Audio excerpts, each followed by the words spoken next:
नमस्कार, मैं हूं आपके साथ निलोफर अंसारी और आप देख रहे हैं टुडे 24 न्यूज। उत्तर प्रदेश, उत्तराखंड, हरियाणा।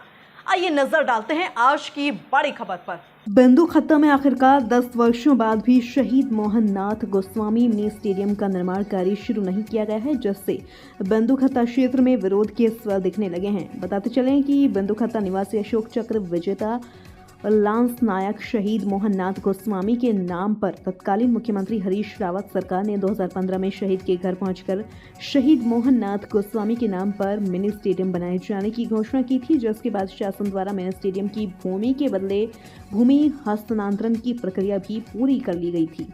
इसके बावजूद 9 वर्षों बाद भी शहीद मोहन नाथ गोस्वामी मिनी का निर्माण कार्य शुरू नहीं किया गया, जिसको लेकर आज कांग्रेसियों ने 3 दिवसीय पैदल यात्रा निकालते हुए तत्कालीन शहीद मोहन नाथ गोस्वामी मिनी स्टेडियम का निर्माण शुरू किए जाने की मांग की है।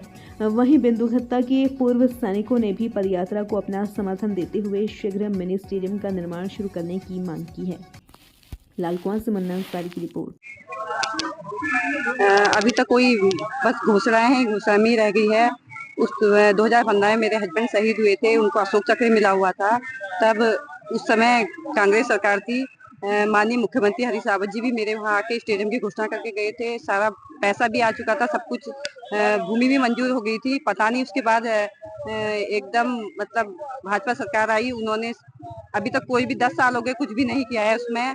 और उसके बाद सैनिक कल्याण मंत्री भी आए थे घर पे, उन्होंने भी बहुत सारी घोषणाएं की थी कि हम ऐसा करेंगे, ये करेंगे, स्टेडियम मैं बनाऊंगा, मूर्ति बनाऊंगा, ये करूंगा। लेकिन अभी तक तो कुछ भी नहीं हुआ, सिर्फ घोषणाएं ऐसी रह गई है। 10 साल हो गए उनको शहीद हुए, अभी तक कुछ भी नहीं हुआ। और यहाँ पे स्टेडियम का भूमि पूजन भी हो गया था, पत्थर भी लगा दिया गया था, लेकिन अब पता नहीं कहाँ गया सब कुछ पता नहीं चला। आज ही से ही तो है, बस सरकार चेंज हो गई थी, क्या उनका कोई फर्ज नहीं बनता? भाजपा सरकार का कोई फर्ज नहीं बनता है। एक शहीद कांग्रेस के लिए थोड़ी ना हुए, सब कुछ देश के लिए शहीद हुए हैं। नौकरी देने की बात कहते हैं तो बोले जियो लगा देते हैं कि 2018 का जियो है, जो 2018 के बाद शहीद हुए उन्हीं को नौकरी मिलेगी। स्टेडियम बनाने की बात आती है तो बस वही है कि पहले कांग्रेस ने किया था ये सब घोषणाएं, और भाजपा सरकार कुछ करेगी ही नहीं। बस वही है ना कि राजनीति इनके पहले बीच में आ जाती है। तो ये सब नहीं होना चाहिए ना शहीदों के साथ। शहीद तो सबके लिए है, पूरे देश के लिए शहीद है वो। ऐसा तो है नहीं कि शहीद होते समय तो कोई कहीं पे कोई राजनीति नहीं खेली जाती कि ये शहीद हो गया, वो शहीद हो गया। ये सरकार एक तरफ से कहती है कि हम पूर्व सैनिकों के साथ और जो भी अवार्ड वाले हैं उनको हम सम्मान दे रहे हैं, ये कर रहे हैं, लेकिन हमारे उत्तराखंड का 5वां और ईस्ट नैनीताल जिले का प्रथम शहीद मोहन नाथ गोस्वामी अशोक चक्र विजेता हैं, जिनको आज तक इन लोगों ने ठंडे बस्ते में डाल रखा है। तो मैं इन लोगों से यही कहना चाहता हूं कि ये शीघ्र से शीघ्र इस स्टेडियम का, मिनी स्टेडियम का निर्माण करें, जबकि पूर्व मुख्यमंत्री हरीश रावत जी के समय में इसका भूमि हस्तांतरण की कार्रवाई हो गई थी और यहाँ पर भूमि पूजन भी हो गया था। जनपद बागेश्वर खाती गांव में इसके सालभर एकड़ जमीन वहां पर देने का प्रस्तावित था, लेकिन आज तक इन लोगों ने इस पर कार्रवाई नहीं की और ये सरकार सोई हुई है। ये जुमलेबाजी की सरकार है। इसलिए मैं धामी सरकार को और साथ ही साथ मोदी सरकार को, केंद्र में बीजेपी की सरकार को अब चेताना चाहता हूं कि ये पूर्व सैनिकों के साथ क्यों धोखाधड़ी हो रही, क्यों इस तरह का चलाव हो रहा है। लोग जब इन लोगों ने इस स्टेडियम का निर्माण नहीं किया, इसको ठंडे बस्ते में डाल दिया, आज 9 साल जब हमने इसकी खोजबीन की तो जिला युवा कल्याण अधिकारी ने भी यही कहा कि अभी तक इसकी कार्रवाई पूरी नहीं हुई।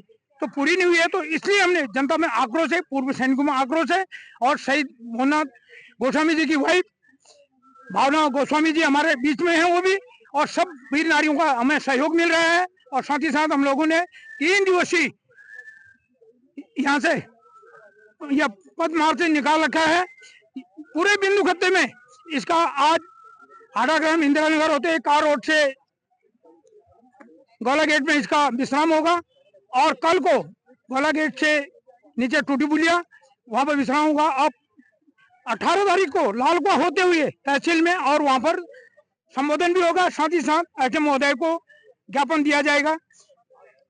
फिलहाल के लिए इस खबर में इतना ही। देश दुनिया से जुड़ी हर खबर देखने के लिए हमारे चैनल टुडे 24 न्यूज को लाइक करें, सब्सक्राइब करें और हाँ, वीडियोस को शेयर करना ना भूलें। नमस्कार।